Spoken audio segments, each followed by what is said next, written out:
Good afternoon students.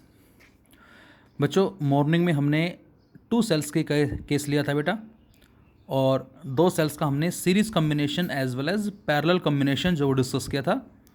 और वहाँ से इफेक्टिव ईएमएफ जो है वो क्या आई थी हमारे पास सीरीज़ के अंदर, E1 प्लस E2। और रेजिस्टेंस क्या आया था बेटा, internal resistance that is R equal to R1 plus R2। फिर बात की थी कि यदि हम उन सेल के ऑर्डर को चेंज करते हैं तो उस केस में इफेक्टिव ईएमएफ थी E1 माइनस E2 और E2 माइनस E1, लेकिन जो इंटरनल रेजिस्टेंस आया था बेटा वो सेम आया था हमारा। उसी तरह से हमने पैरेलल कॉम्बिनेशन की बात की थी 2 सेल के लिए, जहां इफेक्टिव ईएमएफ आई थी E1 R2 plus E2 R1 over R1 plus R2 and the resistance is R1 R2 over R1 plus R2। अब हमारे पास केस है नंबर ऑफ सेल्स का, जो कि एक बार सीरीज में है, एक बार पैरेलल में है और एक बार मिक्स्ड ग्रुपिंग है बच्चों। तो प्लीज़ इन तीनों केसेस को ध्यान से देखें। तो case first that is cells in series. तो हमारे पास बेटा सेल्स हैं, किस में है वो, सीरीज के अंदर है। Now we consider n cells which are connected in series and each having EMF E and internal resistance small r and capital R with the external resistance. तो ये हमारा एक अरेंजमेंट है कुछ इस तरह से, जिसमें हमने n सेल्स लिए हैं बेटा, सभी की ईएमएफ E है और सभी का इंटरनल रेजिस्टेंस R है, and this capital R is the external resistance load register. अब बच्चों इन सभी सेल्स को हटा के मैंने एक सिंगल सेल लगाया। अब आप ये बताएं कि इस सिंगल सेल को जब हम लिखेंगे यहाँ तो इसकी ईएमएफ कितनी होगी।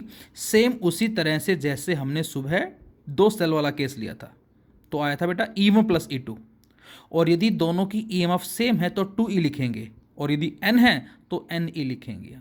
तो यहाँ एक सिंगल सेल इन n सेल्स को रिप्रेजेंट कर रहा है और इसकी ईएमएफ बच्चों NE हो जाएगी। सेम उसी तरह से बेटा इंटरनल रेजिस्टेंस कितना आया था R1 प्लस R2, और यदि दोनों सेम हैं तो 2R, और यदि n होते तो बच्चों NR। तो ये NR क्या हो गया, इन सभी का इंटरनल रेजिस्टेंस।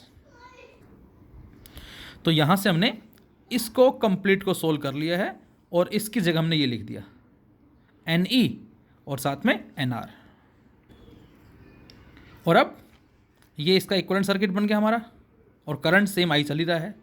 अब बच्चों यहाँ से नेट रेजिस्टेंस क्या होगा बेटा, तो NR तो इंटरनल रेजिस्टेंस है और कैपिटल R एक्सटर्नल रेजिस्टेंस है, तो नेट R कितना हो जाएगा, नेट हो जाएगा कैपिटल R प्लस NR, और ये नेट ईएमएफ है। तो बच्चों नेट करंट कितना होगा, वो होता है बेटा net EMF upon net resistance. Net EMF NE and net resistance is NR plus capital R। तो ये हमारे पास आ जाता है n सेल्स के केस में। अब n की वैल्यू 5 है, 6 है, 7, 10, 12, 30, 40 जो भी है उसको एज इट इज पुट करके स्मॉल r हमें गिवन होता है, ईएमएफ गिवन होती है, कैपिटल R गिवन होता है, हम उस सर्किट में करंट की वैल्यू को ईजिली फाइंड आउट कर सकते हैं। एक बड़ी इंपॉर्टेंट बात यहाँ से क्या मैंने लिखा, if NR is greater than capital R। यदि बच्चों इस NR की वैल्यू जो बेटा इस कैपिटल R के कंपैरेटिवली काफ़ी ज़्यादा हो, तो हम इस कैपिटल R को इस स्मॉल r के कंपैरेटिवली नेगलेक्ट कर सकते हैं। तो यदि इसको हम नेगलेक्ट कर दें यहाँ से इस रिलेशन से, तो हमें क्या मिलेगा, NE अपॉन NR। तो ये आ जाएगा बेटा NE अपॉन NR, और n से n कैंसिल आउट, तो I आ गया E बाई R।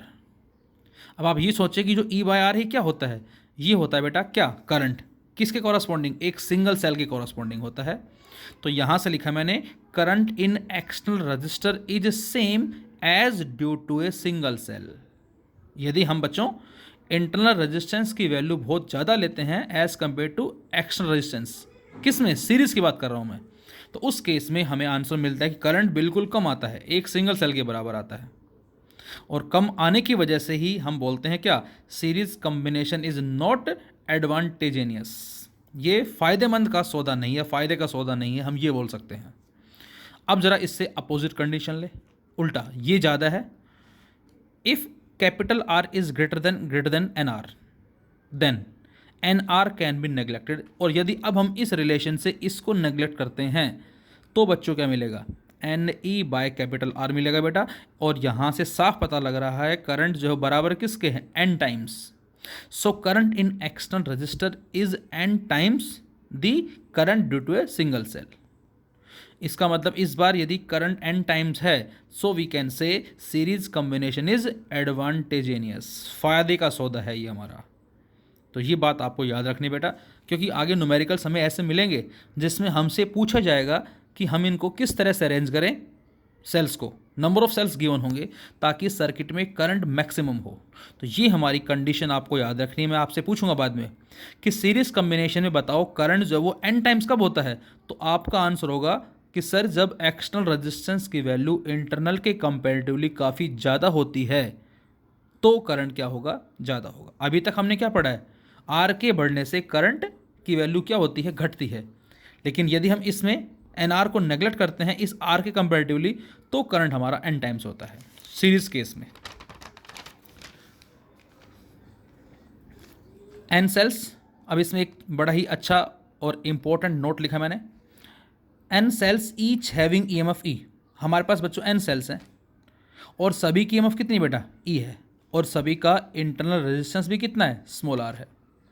हमने सभी को अरेंज कर दिया, लेकिन हमने क्या किया बेटा, then polarity of one cell be reversed. हमने इस एक सेल की या किसी भी एक सेल की पोलरिटी को उल्टा कर दिया। जैसे मैं आपसे कहता हूँ कि 10 सेल हैं, सभी की ईएमएफ सेम, सारे सेम ऑर्डर में हैं, तो नेट ईएमएफ बताओ क्या होगी, तो आप बताएंगे 10E होगी। लेकिन यदि मैं एक सेल की पोलरिटी को इंटरचेंज कर दूं तो बेटा अब 9 सेल जो है सेम ऑर्डर में बच गए, दैट इज 9E, और जो एक को उल्टा किया है उसकी ईएमएफ कितनी है, E। तो अब इफेक्टिव ईएमएफ कितनी होगी, उस 9 सेल की ईएमएफ में से उस एक सेल की ईएमएफ को माइनस करेंगे, तो कितनी आ गई बच्चों, 9E minus E that is equal to 8E। तो ये कहलाएगी इफेक्टिव ईएमएफ। सेम उसी तरह से यहाँ जो n सेल्स हैं सभी की ईएमएफ सेम है, हमने एक की पोलरिटी को इंटरचेंज कर दिया। अब एक को इंटरचेंज करने से बाकी जो सेम ऑर्डर में है वो कितने बच गए, n-1 बच गए। तो उनकी ईएमएफ कितनी होगी बच्चों, n-1 इंटू ई होगी, और एक ये वाला था जो इस तरह से है। अब आप देखें पॉजिटिव नेगेटिव नेगेटिव पॉजिटिव, तो अब नेट ईएमएफ कैसे निकालेंगे बेटा, अब हम नेट ईएमएफ निकालेंगे इन सेल की ईएमएफ में से इसको माइनस कर देंगे। तो n-1 इंटू ई, ये तो n सेल्स की n-1 सेल्स की ईएमएफ हो गई, इसमें से माइनस किसको कर दिया, 1 सेल की ईएमएफ को। और जब इसको आप सोल्व करेंगे मल्टीप्लाई करके तो NE माइनस ई माइनस ई NE माइनस 2E आंसर आ जाएगा। मतलब ये कि यदि हम एक सेल की पोलरिटी इंटरचेंज करते हैं n सेल से, तो n सेल की ईएमएफ में से 2 सेल की ईएमएफ माइनस हो जाएगी, ये इसका बात का मतलब होगा। फिर से यदि हम n सेल्स हमारे पास हैं और हम एक सेल की पोलरिटी को इंटरचेंज करते हैं बेटा, तो उस केस में n सेल्स की ईएमएफ में से 2 सेल की ईएमएफ जो हो क्या होगी बच्चों, माइनस होगी। और अब आपसे कहा जाए करंट बताओ कितना होगा, तो ये बच्चों नेट ईएमएफ आ गई हमारे पास। रेजिस्टेंस कितना होगा, वो सेम रहेगा NR, तो ये रेजिस्टेंस हो गया, ये हमारे पास ईएमएफ हो गई। करंट कितना होगा, I net EMF upon net resistance. NR तो होगा इंटरनल, और यदि हमें वहाँ कैपिटल R दे रखा है तो उसको पुट कर देंगे हम यहाँ। तो ये हमारे कहलाएगा क्या, उस सर्किट में करंट यदि R गिवन है तो, और R गिवन नहीं है तो NE minus 2E upon NR, ये कहलाएगा हमारा क्या, करंट। अब बच्चों इसी क्वेश्चन में यदि वो आपसे कहता कि जिस सेल को हमने पोलरिटी अपोजिट की है उसके कोरस्पॉन्डिंग बताओ टर्मिनल पोटेंशियल डिफरेंस कितना होगा, तो क्या बोलते आप। तो बच्चों इसके कोरस्पॉन्डिंग जो टर्मिनल पोटेंशियल डिफरेंस होगा V, उसको हम क्या लिखेंगे बेटा, उसको लिखेंगे, ये लिखेंगे V is equal to E plus IR। Plus क्यों लगाया मैंने, क्योंकि बेटा n-1 जो सेल्स हैं वो इस सेल को चार्जिंग कर रहे हैं, और चार्जिंग हो रही है, इसका मतलब यहाँ पर जो टर्मिनल पोटेंशियल डिफरेंस होगा वो इस ईएमएफ से ज़्यादा आएगा। तो प्लस का मतलब यहाँ ये चार्जिंग हो रही है, करंट ऐसे आ रहा है इस तरह से, और इसीलिए यहाँ V जो वो E से ज़्यादा होगा। अब ये तो बात थी एक सेल की। अब यदि हम बात करें जनरल केस, ये आपको याद रखना है, in general if the polarity of M cells is reversed, हमारे पास n सेल हो गए, ये सारे n सेल्स हैं बेटा जो मैंने दिखाया यहाँ। हमने उस n में से m की पोलरिटी को रिवर्स कर दिया, मतलब हमने मान ली ये इस तरह से, तो टोटल कितने हैं n, ये कितने हैं m, बाकी बचे कितने n माइनस m। तो n माइनस m जो है वो सेम ऑर्डर में है, और m सेल्स वो दूसरे ऑर्डर में हैं।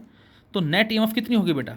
तो आंसर है इन सेल्स की ईएमएफ में से इन सेल्स की ईएमएफ को माइनस कर देंगे हम। तो इनकी ईएमएफ कितनी होगी? n माइनस एम इंटू ई, माइनस इनकी कितनी है? M E. सोल्व करें ज़रा, सोल्व करने से क्या आ जाएगा? N E minus two M E, या इसको ऐसे भी लिख सकते हैं, ये हमारा जनरल फॉर्मूला आ गया। अब यहाँ पर यदि m को मैं 1 पुट कर दूँ तो n माइनस टू इंटू ई, ये वही केस आ जाएगा। यदि एक की जगह मैं दो सेल की पोलरिटी इंटरचेंज करता हूँ तो, यदि हम दो सेल की पोलरिटी को इंटरचेंज कर दें, m की जगह 2 पुट कर दो तो एन ई माइनस 4e, तो उस केस में n सेल्स की ईएमएफ में से 4 सेल की ईएमएफ माइनस हो जाएगी। मैं बच्चों 5 सेल की पोलरिटी इंटरचेंज कर देता हूँ तो 5 कर दिया, तो 2 इंटू 5 दैट इज 10। तो n सेल्स की ईएमएफ में से 10 सेल की ईएमएफ माइनस हो जाएगी। मतलब कहने का ये कि डबल हो जाएगा। वो 5 है तो उसका डबल कर देंगे, 10 है तो डबल कर देंगे, 50 है तो डबल कर देंगे।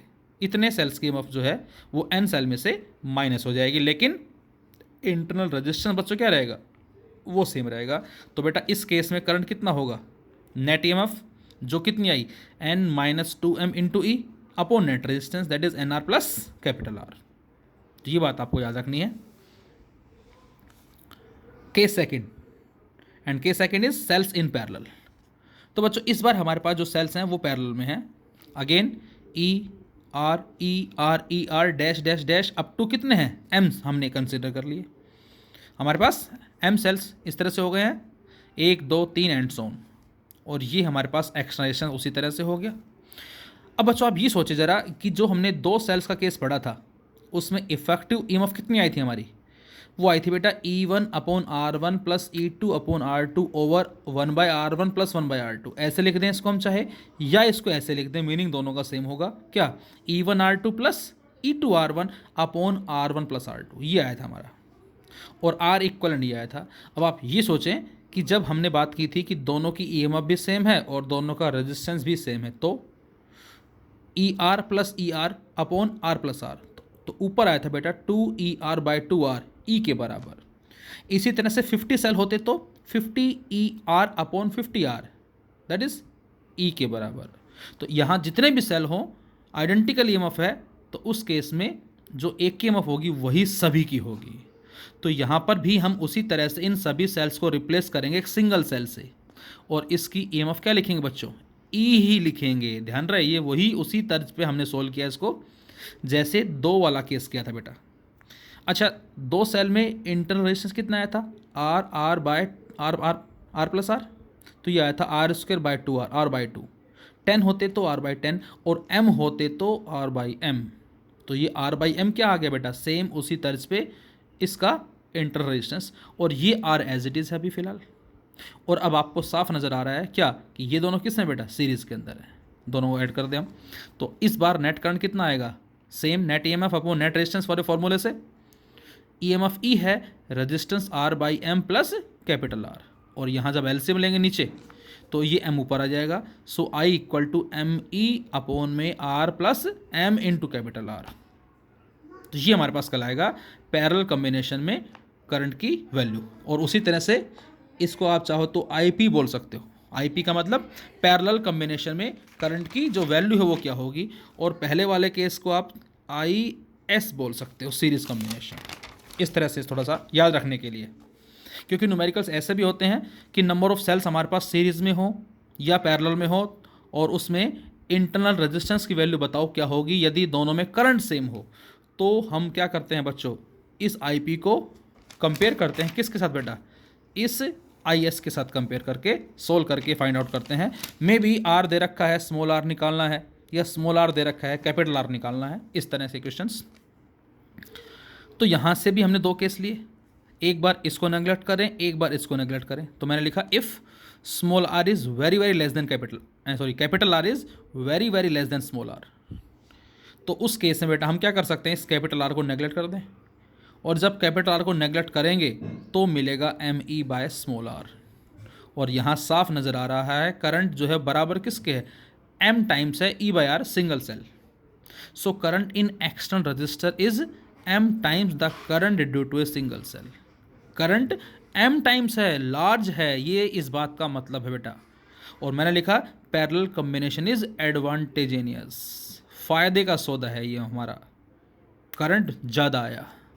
और अपोजिट कंडीशन लें, if capital R is greater than small R, तो स्मॉल आर को नेगलेक्ट कर दे बेटा हम, तो उस केस में M E by M R, M से एम कट गया, आई कितना आ गया, E by R. Current in external resistor is same as due to single cell, तो parallel combination is not advantageous, फ़ायदे का सौदा नहीं होगा हमारा, क्यों, करंट तो कम हो गया। तो बच्चों ये अगेन सेकंड पॉइंट हमारा आ गया, सीरीज़ में भी ऐसा ही पॉइंट आया था एक, और पैरेलल में भी अब ऐसा ही पॉइंट आ गया। अब मैं आपसे ये कहूँ कि ये बताएं सीरीज़ के अंदर करंट मैक्सिमम होने के लिए कंडीशन क्या होगी, what is the condition in series combination, ताकि करंट मैक्सिमम हो सके। तो आपका आंसर होगा जब कैपिटल आर की वैल्यू ज़्यादा होगी स्मॉल आर के कंपैरेटिवली। पैरेलल में करंट एम टाइम्स कब होगा या मैक्सिमम कब होगा, तो आपका आंसर होगा जब स्मॉल आर की वैल्यू ज़्यादा होगी कैपिटल आर के कंपैरेटिवली। तो ये हमारा कहलाता है पैरेलल कॉम्बिनेशन। तो ये हमारा फ़ायदे का सौदा हो गया क्योंकि करंट मैक्सिमम हुआ बेटा, और इसमें करंट बिल्कुल लेस आया है, कम आया है। अब इस पे बेस हमने क्वेश्चन लिया, आपको सर्किट दे दिया कुछ इस तरह से, एक सेल है 6 वोल्ट 1 ओम ईएमएफ और रेजिस्टेंस है इसका, दूसरा सेल 10 वोल्ट 2 ओम, तीसरा 4 वोल्ट 2 ओम, ये दोनों पैरेलल में हैं और इनका जो रिजल्ट है वो इसके साथ सीरीज़ के अंदर है। और अब आपसे पूछा क्या है, find the EMF and internal resistance of the single battery which is equivalent to the combination of 3 batteries as shown in diagram. ये 3 सेल या बैटरी हैं, कॉम्बिनेशन में दे रखी हैं, इनकी जो इफेक्टिव ईएमएफ होगी, जो सेल बनेगा, जो बैटरी बनेगी, वो कितनी होगी ईएमएफ, और उसका इंटरनल रेजिस्टेंस जो कितना होगा। तो बच्चों ज़रा पहले हम इसको सोल्व करते हैं। अच्छा ज़रा सोचें, ये वाला जो है यदि पहले नेगेटिव है बाद में पॉजिटिव है, यदि पहले पॉजिटिव होता बच्चों और बाद में नेगेटिव होता, पॉजिटिव नेगेटिव, तो ये हमारा केस कौन सा बनता, 2 सेल्स का पैरेलल कॉम्बिनेशन, और ऊपर और नीचे पोलरिटी, मतलब पॉजिटिव नेगेटिव है और नीचे पॉजिटिव नेगेटिव है, तो हमारा बनता है ये E1R2 plus E2R1 upon R1 plus R2। लेकिन यहाँ पर एक की पोलरिटी चेंज कर दी, और मैंने बताया था मॉर्निंग में आपको क्या, कि जब पोलरिटी एक की चेंज हो जाएगी बेटा, तो उस केस में जो इफेक्टिव ईएमएफ है that is E1R2 minus E2R1 upon R1 plus R2। ये ध्यान रखिए बात आप, पॉइंट प्लीज़, ये बताया था आपको मॉर्निंग में, E1R2 माइनस E2R1 और upon R1 plus R2 put करते हैं हम। E1 10 volt, R2 2 ohm, E2 4 volt, R1 2 ohm upon R1 plus R2 put करें, और जब सोल्व करेंगे बेटा तो यहाँ जो इन दोनों सेल की जो इफेक्टिव ईएमएफ आएगी वो 3 वोल्ट आ जाएगी, और रेजिस्टेंस सेम रहेगा उसी तरह से, R1 R2 upon R1 plus R2, ये आ जाएगा 1 ओम। तो बेटा अब हम इन दोनों सेल को हटा के जो सेल लगाएंगे इनकी जगह वो 3 वोल्ट और 1 ओम का लगाएंगे। अब बात आती है जो सेल लगाएंगे उसकी पोलरिटी डिसाइड कैसे होगी, तो आंसर है इनमें से जो बड़ा सेल होगा उसको आप E1 मान लो, और उसके हिसाब से ही हम क्या करेंगे, पोलरिटी डिसाइड करेंगे। सपोज इसकी ईएमएफ ज़्यादा है तो इसको हमने E1 मान लिया, इसको E2 मान लिया। अब E1 में ये नेगेटिव ये पॉजिटिव है, तो इसीलिए हम ये नेगेटिव और ये पॉजिटिव लगाएंगे इस तरह से। यदि ये ज़्यादा होता हमारा, ये कम होता, सपोज करें, सपोज मैं कहता हूँ ये 14 है और ये 10 है, तो बेटा ये ज़्यादा है तो इसके हिसाब से आता, तो फिर पॉजिटिव और नेगेटिव आता। अब बच्चों इन दो की जगह ये सेल लगा दिया हमने, अब ये दोनों किस में आ गए, सीरीज़ में आ गए। अब पॉजिटिव नेगेटिव नेगेटिव पॉजिटिव, और ऑर्डर क्या है इनका बेटा, अपोजिट ऑर्डर है, तो यहाँ पर ईएमएफ क्या होगी, E1 माइनस E2। यदि पहले पॉजिटिव लगाते बाद में नेगेटिव लगाते तो हमारा क्वेश्चन रॉन्ग हो जाता। वो तभी हो पाता जब ये सेल की ईएमएफ ज़्यादा होते और इसकी ईएमएफ कम होती, उस केस में ऐसा होता। लेकिन यहाँ पर हमारे पास इसकी ईएमएफ ज़्यादा है, इसको E1 मानेंगे, इसको E2 मानेंगे, और इस E1 के हिसाब से ही हमें जो सेल अरेंज करेंगे, पुट करेंगे, उसकी पोलरिटी या उसके इलेक्ट्रोड जो होंगे नेगेटिव पॉजिटिव पोटेंशियल्स, उसके हिसाब से लिखेंगे इसको हम। तो इफेक्टिव ईएमएफ कितनी होगी बच्चों, E1 माइनस E2, तो 6 minus 3 that is 3 volt, resistance same रहेगा R1 plus R2 that is 2 ओम, तो 3 वोल्ट एंड 2 ओम हमारा आंसर होगा। And now we have the mixed grouping. अब बच्चों इसमें सीरीज भी है और पैरेलल भी है, तो देखें E E E dash dash dash E, ये एन सेल्स हो गए सीरीज़ में, फिर से E dash dash dash E, फिर से एन सेल, फिर से एन सेल, फिर से एन सेल, और डैश डैश का मतलब एम। तो यहाँ पर बेटा हमने क्या लिखा, हमने लिखा let there are be N cells in series in one row. हमारे पास सीरीज में है, ये सारे नज़र आ रहे हैं आपको, कितने हैं एन सेल्स हैं, किस में, एक रो के अंदर है, and M rows of cells in parallel, और एम हमारे पास क्या है, रोज हैं, किसकी, सेल्स की, जो आपस में किस में बेटा, पैरेलल में है, और सारे सेल्स क्या हैं, आइडेंटिकल हैं। ध्यान से देखें सभी। अब मैं आपसे कहता हूँ बच्चों, इन सभी को भूल जाओ आप, केवल एक लाइन उठाओ, सबसे पहले वाली, इसकी EMF बताओ क्या होगी इस लाइन में, और रेजिस्टेंस क्या होगा।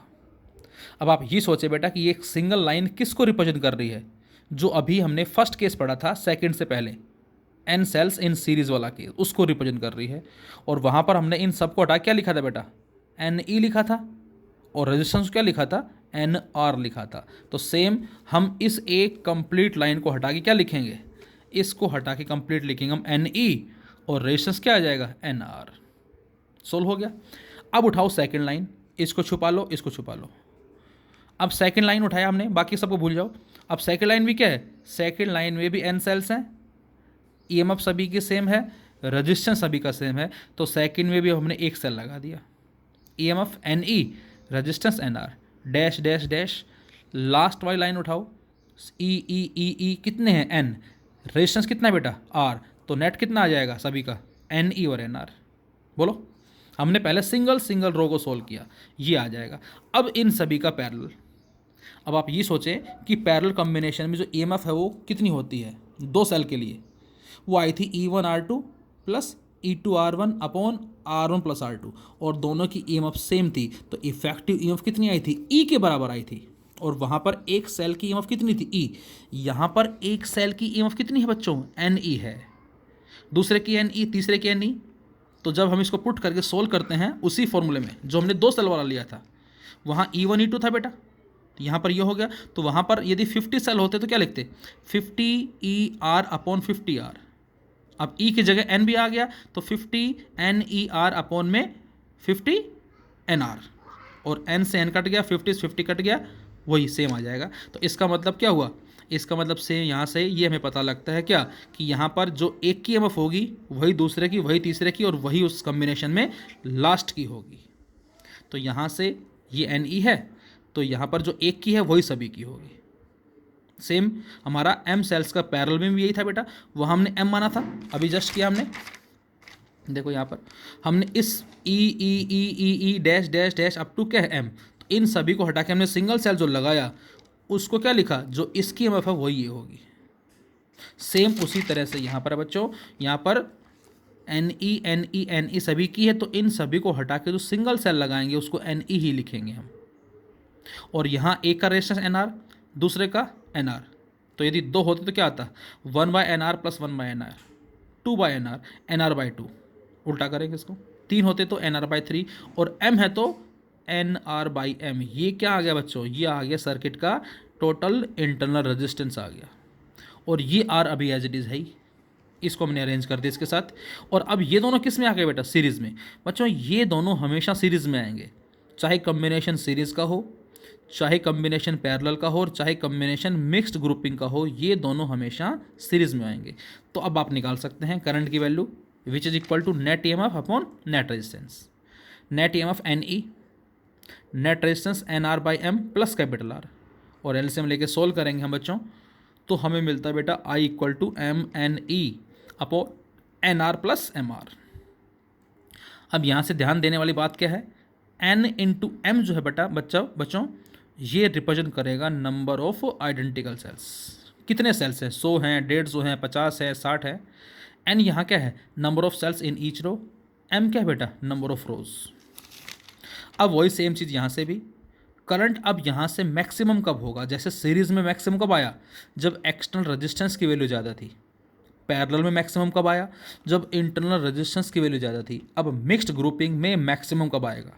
तो यदि बच्चों में एक बार इसको नेगलेक्ट करता हूँ तो हमें करंट क्या मिलेगा, NE अपॉन में कैपिटल R, और एक बार इसको नेगलेक्ट करते हैं तो ME अपॉन स्मॉल r मिलेगा। तो एक बार M टाइम्स आएगा और एक बार N टाइम्स आएगा। तो इसलिए हमने एक जनरल फॉर्मूला ड्रॉ किया, किस तरह से, कुछ ऐसे कि ये फैक्टर जो है मैक्सिमम कब होगा, आई। तो आंसर जब ये नीचे वाला फैक्टर क्या हो जाएगा, मिनिमम हो जाएगा, इन्वर्स है। तो यहाँ से मैंने लिखा I should be maximum. I maximum कब होगा बच्चों, जब ये नीचे वाला फैक्टर क्या हो जाएगा बेटा, मिनिमम हो जाएगा, जब N R plus M R is minimum. अब इसको मैंने चेंज करके लिखा, कैसे, रूट एन आर का स्क्वायर कर दिया प्लस रूट एम आर का स्क्वायर कर दिया इक्वल टू मिनिमम। कोई चेंज आया, नहीं आया, क्यों, रूट का स्क्वायर कर दिया, यही बन जाएगा। अब हमने इस वैल्यू में -2 एन आर एम आर का रूट और +2 एन आर एम आर का रूट इक्वल टू मिनिमम, जितना सब्ट्रैक्ट किया उतना ही ऐड कर दिया। अब क्या चेंज, अभी भी कोई चेंज नहीं है, सेम वही चीज़ है। और बच्चों a² + b² -2ab, यहाँ से यहाँ तक ये बन गया बेटा N R root minus M R root का स्क्वायर, ये कंप्लीट। और साथ में क्या बचा, प्लस में 2 N R M R root equal to minimum. और इस 2 वाले फैक्टर को लेकर राइट साइड में, तो लेफ्ट में क्या आ गया, लेफ्ट में आ गया root N R minus root M R का whole square equal to minimum तो था पहले से, और ये उधर जाके माइनस का हो जाएगा -2 एन आर एम आर का रूट। और बेटा जब मिनिमम में से हम किसी वैल्यू को सब्ट्रैक्ट करते हैं वो और भी मिनिमम हो जाती है, that is why we can write it nearly equal to 0। तो ये आ गया बच्चों root N R minus root M R का square equal to 0। Square root ले लें, उधर चला जाएगा, कट जाएगा ये, और इन दोनों को इक्वेट करके हम क्या करें, स्क्वेयरिंग बोथ साइड्स कर दें हम। तो स्क्वेयरिंग बोथ साइड्स करते ही हमें मिलेगा root N R equal to root M R and equal to N R equal to M R. तो यहाँ से कैपिटल आर बराबर आ जाएगा बेटा एन आर बाई एम। ये एन आर बाई एम क्या आ गया, ये एन आर बाई एम आ गया, इंटरनल रेजिस्टेंस आ गया बच्चों, this is the total internal resistance. तो इसका मतलब क्या हुआ, जब भी आपसे कहा जाए कि मिक्स ग्रुपिंग में करंट मैक्सिमम कब होगा, तो आपका आंसर होगा कि जो उसका एक्सटर्नल रेजिस्टेंस है ये बराबर किसके हो, total internal resistance of all cells. ये हमारी कंडीशन आ गई मिक्स ग्रुपिंग में करंट की मैक्सिमम के लिए। अब जैसे क्वेश्चन लिया हमने, आपसे कहा जाए बेटा there are 20 cells having each EMF and internal resistance 1.5 volt and 0.5 ohm are used to send a current through an external resistance of. हमारे पास 20 सेल दे दिए, सभी की ईएमएफ 1.5 वोल्ट है, सभी का इंटरनल रेजिस्टेंस मतलब स्मॉल आर 0.5 ओम दे रखा है, और इनको यूज़ किया जा रहा है to send a current through an external resistance, और ये एक्सटर्नल रेजिस्टेंस हमारा होगा कैपिटल आर। कितना दे रखा है, 500 ओम फर्स्ट पार्ट, सेकंड में 0.005 और थर्ड में 2.5 ohm. How would you arrange, अब बच्चों हमसे पूछा है क्या, how would you arrange them to get the maximum current in each case. अब आपसे कह रहा है कि ये बताओ इन तीनों को, तीनों कौन कौन, ये एक केस में कैपिटल आर ये है बेटा, एक केस में कैपिटल आर ये है, और एक केस में कैपिटल आर ये है। अब आपसे पूछा कि इन तीनों को हम किस तरह से अरेंज करें अलग अलग सर्किट्स में, ताकि सर्किट में करंट मैक्सिमम हो जाए। तो बच्चों स्मॉल आर कितना है, 0.5। अब मैं आपसे कहूँ फर्स्ट पार्ट में कैपिटल आर कितना है, 500 ओम। अब आप ये सोचें कि जो एन सेल्स में करंट मैक्सिमम आया था उसके लिए कंडीशन क्या आई थी बेटा, उसके लिए कंडीशन थी कि कैपिटल आर की वैल्यू स्मॉल आर के कंपैरेटिवली ज़्यादा होनी चाहिए, तभी हमारा फ़ायदे का सौदा आया था जो मैंने कहा था आपको, और वो आपको नज़र आ रहा है। तो यहाँ 500 है, ये 0.5 है, ये इसके कंपैरेटिवली बहुत ज़्यादा है। तो हमारा आंसर क्या होगा कि जब हमारे पास कैपिटल आर की वैल्यू 500 ओम है, उस केस में हम इन 20 सेल को क्या करेंगे, सीरीज़ में अरेंज करेंगे। तो हमारा आंसर क्या आया, 20 cells are arrange in series when capital R is 500 ohm, और इसको पुट करके हम उस करंट की वैल्यू को सोल्व कर लेंगे। सेकेंड पार्ट में देखें कैपिटल आर जो कि 0.005 है।